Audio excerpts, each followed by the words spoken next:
Be a part of powerful digital news network Navi Mumbai network. तो subscribe करें और notification पाने के लिए बेल आइकन पर जरूर क्लिक करें।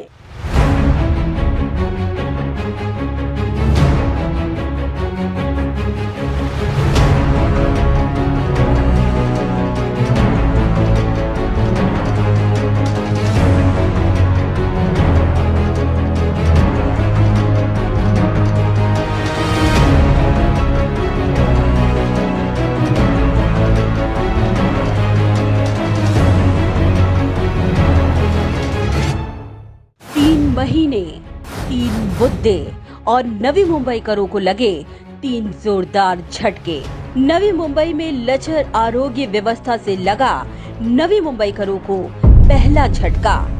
महावितरण के मनमाने विद्युत बिल से लगा नवी मुंबईकरों को दूसरा झटका और 5 महीनों के लॉकडाउन के कारण आई बेरोजगारी और आर्थिक संकट से लगा नवी मुंबईकरों को तीसरा झटका।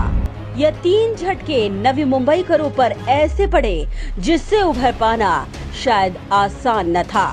एक तरफ लॉकडाउन से काम ठप, बेरोजगारी, भूखमरी की नौबत, लचर आरोग्य व्यवस्था और ऊपर से महावितरण का मनमाना बिल।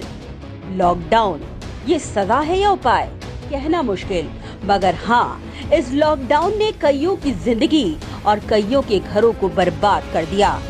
नवी मुंबई के आम जनता के ऊपर इस शोषण के खिलाफ अगर कहीं से सबसे पहले आवाज उठी तो वह थी नवी मुंबई पुनर्वसन सामाजिक संस्था के अध्यक्ष दशरथ भगत और युवा नेता निशांत भगत की। जो कोण लॉकडाऊन आहे तर लॉकडाऊन मध्ये लोकांकडे रोजगार नाही, रोजगार नसल्यामुळे पैसा नाही आहे, कोणाकडे पैसा राहिलेला नाही। मग ते व्यापारी असू द्या, रहिवासी असू द्या, वरून त्यांनी लाईट बिल जो दिलेला आहे तो लाईट बिल पूर्ण माफ करावा। मग व्यापाऱ्याचा लाईट बिल माफ करावा आणि रहिवाशांचा लाईट बिल माफ करावा। पैसे नाही लोकांकडे। आणि दुसरा मुद्दा काय, लोकांकडे पैसा आला पाहिजे। रोजगार गेलेला आहे, रोजगार गेल्यामुळे लोक नैराश्यामध्ये आहे, उपासमारीने लोक त्या ठिकाणी मरत आहे, ते त्यांची जीवित आणि आरोग्य हानी होत आहे। म्हणून हा लॉकडाऊन रद्द करावा। मग तो लॉकडाऊन पूर्ण लॉकडाऊन म्हणजे इमारत सुद्धा बंदिस्त करू नये। फक्त ज्या ठिकाणी जो कोरोना पॉझिटिव्ह आहे तो एक फक्त फ्लोर फक्त बंदिस्त करावं, पण बाकी सगळ्या बिल्डिंगला त्या ठिकाणी मोकळं करावं।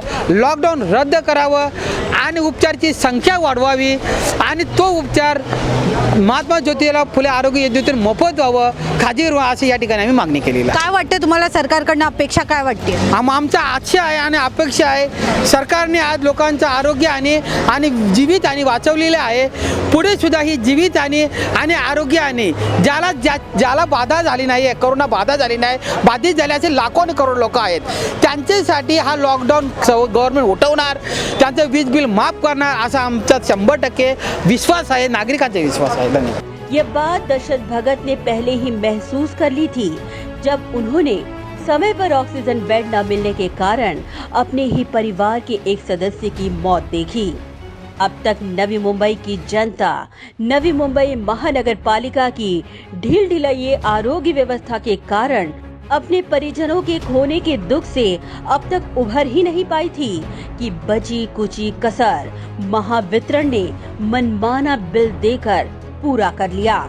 एक तरफ महावितरण मनमाना बिल देकर लोगों का खून पीने में तुली थी, तो दूसरी तरफ लॉकडाउन के कारण बने हालात इतने खराब थे कि सर पर बेरोजगारी और आर्थिक संकट से जूझ रहे नवी मुंबई के कुछ लोगों के सामने आत्महत्या करने के अलावा और कोई दूसरा पर्याय ही नहीं बचा था।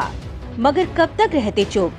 जरूरी था प्रशासन को जगाना, उनके कानों तक जनता की आवाज पहुंचाना, और इसीलिए दशरथ भगत ने मोर्चा संभाला और उनके आवाज को डिजिटल लोगों तक पहुंचाने का काम किया युवा नेता निशांत भगत ने। निशांत भगत ने अपनी युवा टीम के माध्यम से नवी मुंबईकरों की राय जानी। क्या उन्हें सही इलाज मिल रहा है? क्या उनसे निजी अस्पतालों द्वारा मनमाना बिल वसूला जा रहा है? क्या उनको रोजगार से निकाला गया है? क्या महावितरण का उन्हें मनमाना बिल आ रहा है? और क्या वे इस लॉकडाउन से खुश हैं? जरूरी था कि जनता की इस आवाज को प्रशासन तक पहुंचाना। सरकार को जगाना और नवी मुंबई करों को लॉकडाउन की इस आपातकालीन स्थिति से बाहर निकालना। और इसीलिए दशरथ भगत ने तय किया कि नवी मुंबई करों की आवाज बनकर सरकार को जगाने, प्रशासन को चेताने और महावितरण को गलतियों का एहसास दिलाने के लिए अब मैदान में उतरना ही पड़ेगा। और दशरथ भगत ने अपने नेता ऐरोली के विधायक गणेश नाइक के समक्ष जनता के मुद्दे रखे और गणेश नाइक ने अपने निष्ठावान दशरथ भगत के मुद्दे समय समय पर आयुक्त के समक्ष उठाए। जब दशरथ भगत के वाशी गांव में पर राज्य मजदूर फंसे थे, तब गणेश नाइक की मदद से उन्हें पर राज्य पर भेजने का काम किया गया।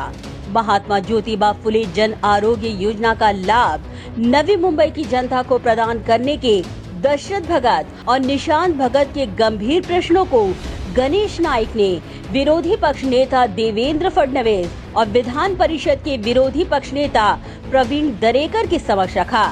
जब दशरथ भगत और निशांत भगत ने ऑक्सीजन बेड की कमी से किसी और की जान न जाए, इसके लिए ऑक्सीजन सिलेंडर की व्यवस्था की, तो उस दौरान दशरथ भगत का मनोबल बढ़ाने और उन्हें एक मजबूती और बल देने का काम गणेश नाइक ने किया। और जब नवी मुंबई के इन्हीं तीनों ज्वलनशील मुद्दों को लेकर दशरथ भगत ने लॉन्ग मार्च निकालने का फैसला किया, तो खुद गणेश नाइक ने आकर दशरथ भगत को अपना पूरा समर्थन दिया। इस दौरान दशरथ भगत और निशांत भगत की आवाज को समर्थन देने पूर्व विधायक संदीप नाइक, पूर्व सांसद संजीव नाइक और पूर्व महापौर सागर नाइक भी मौजूद थे। कहते हैं ना कि एक अनुभवी व्यक्ति और एक कुटुंब प्रमुख कभी नहीं चाहेगा कि कोरोना संक्रमण के दौर में कानून व्यवस्था या उनके कार्यकर्ता पर ही किसी प्रकार की आंच आए। इसीलिए गणेश नाइक ने दशरथ भगत और निशांत भगत की आवाज प्रशासन तक पहुंचाने का भरोसा दिलाते हुए उन्हें ये लॉन्ग मार्च यहीं पर स्थगित करने की अपील की।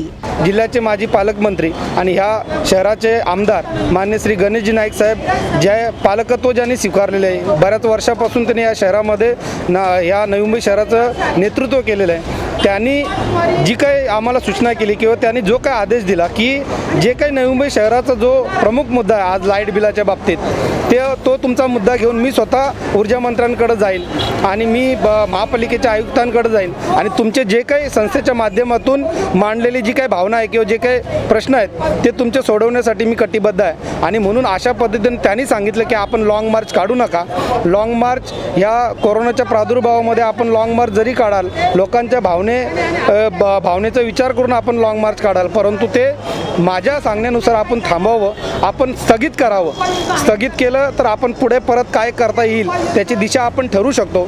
आणि म्हणून आज ह्या लॉंग मार्च आपण या ठिकाणी स्थगित केलेलं आहे, परंतु जनतेचा आवाज हा काही थांबलेला नाही आहे। वारंवार या विषयानं वाचा फोडण्यासाठी नवी मुंबई पुनर्वसन सामाजिक संस्था कटिबद्ध राहील। पण जर समजा नाईक साहेबांच्याही निवेदनाला जर शासनाने यापुढे जर उत्तर दिलं नाही तर मग यापेक्षा तीव्र आंदोलन करण्याची भूमिका संस्थेच्या माध्यमातून राहील। अपने नेता की अपील पर दशरथ भगत और निशांत भगत ने अपना ये जन आंदोलन यानी लॉन्ग मार्च स्थगित कर दिया। मगर गणेश नाइक और दशरथ भगत ने छत्रपति शिवाजी महाराज की प्रतिमा पर पुष्प अर्पित कर ये संकेत जरूर दे दिया कि वे शांत हैं, मगर अन्याय के खिलाफ आवाज उठाने में वे बिल्कुल भी नहीं हिचकिचाएंगे। मोनिका भोसे के साथ अर्चना त्रिपाठी की रिपोर्ट।